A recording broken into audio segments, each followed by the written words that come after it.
Friends, let me share with you a management lesson from Mahabharata.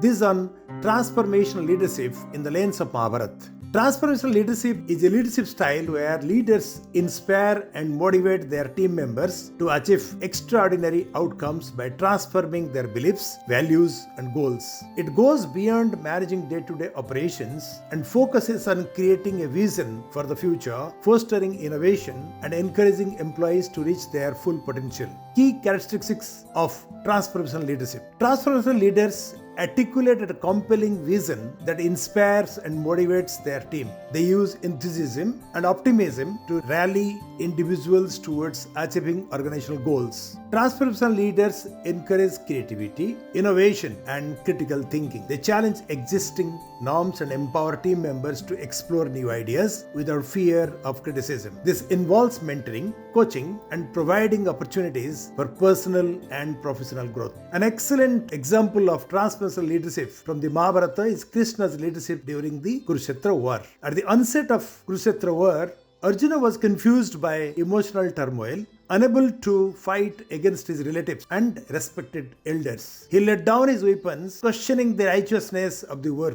Krishna transformed Arjuna's perspective through the Bhagavad Gita. He inspired Arjuna to rise above his personal emotions and focus on the larger goal of restoring justice. Arjuna regained his composure, picked up his bow, and became the decisive warrior who led the Pandavas to victory. मैं इस रणभूमि कुरुक्षेत्र को अपने ही वंश की श्मशान भूमि नहीं बना सकता केशव। अपने ही वंश की श्मशान भूमि नहीं बना सकता। आप कुछ कहते क्यों नहीं केशव? अभी तो मैं सुन रहा हूँ नपार, पहले तुम कह लो।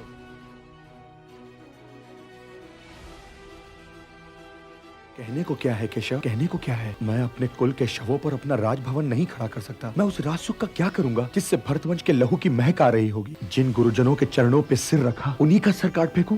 जिससे इस धनुष पर वाण लगाना सीखा?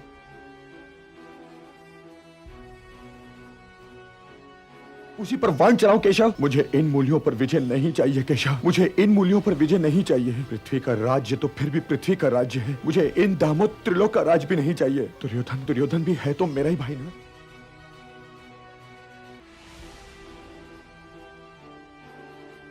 माना कि उसने हमारे साथ कपट किया है, उसने पंचाली का अपमान करके सारे भरतवंश का अपमान किया है, किंतु है तो वो जेष्ठ पिताश्री का जेष्ठ पुत्र है ना। ये तो बड़े खेद की बात है कि भूमि के टुकड़े के लिए हम लोग को नाशक बनने को तैयार हो गए। हे शांति दे।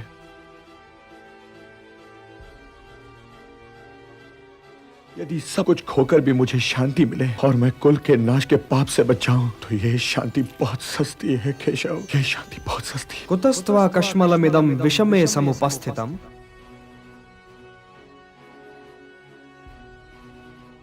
अनार्य जुष्टम अस्वर्ग्यम अकीर्तिकरम अर्जुन। केशव, मेरा नाम लेकर मुझे पुकारने से पहले ये बताओ पार्थ कि इस समय जब विनाश के बादल चारों ओर से उमड़ आए हैं और धर्म, रक्षा और विजय की आस लिए तुम्हारी ओर देख रहा है,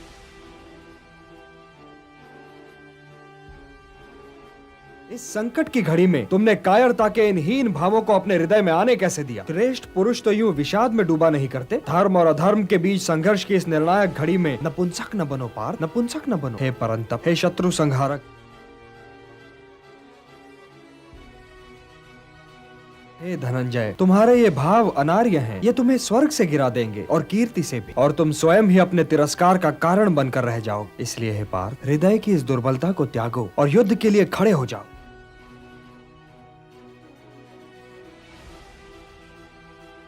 हे महाबाहो, अपना गांडीव उठाओ और युद्ध करो।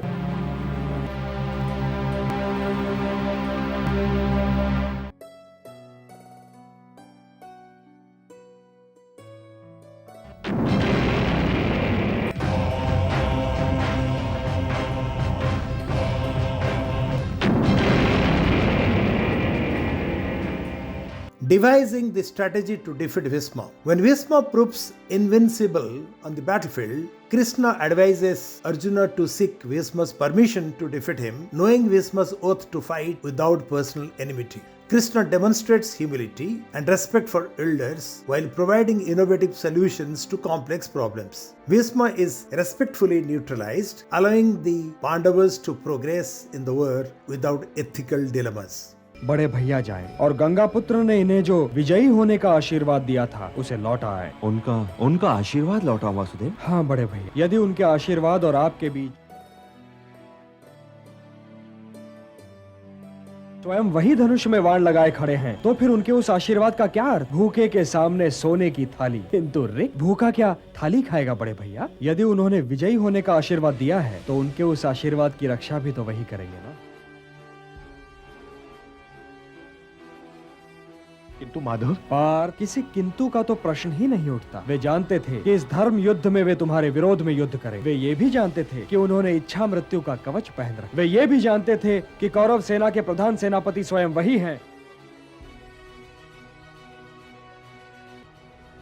और जब तक वे वीर गति को प्राप्त नहीं होंगे तब तक पांडव सेना की विजय संभव नहीं। तो फिर उन्होंने विजयी होने का आशीर्वाद दिया ही क्यों? माधव से जाकर कहना कि दी हुई वस्तु में वापस तो नहीं ले सकता, चाहे वो आशीर्वाद ही क्यों ना। उससे जाकर यह भी कहना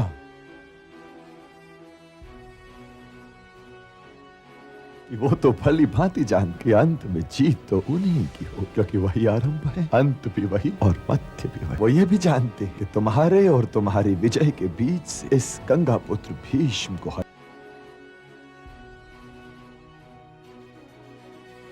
हटाने का उपाय क्या? यदि कोई नारी सामने आ जाए तो ये परशुराम शिष्य अस्त्र को हाथ, फिर इस निहत्थे को रणभूमि से हटाने तुम्हें कोई कठिनाई तो नहीं होगी प्रिय Arjun? To conclude, by creating an environment that nurtures talent, fosters innovation, and aligns efforts with a shared vision, transformational leadership becomes a catalyst for organizational excellence. Krishna's transformational leadership turned the tides of the Mahabharata, leaving timeless lessons in leadership, ethics, and strategy. Thank you.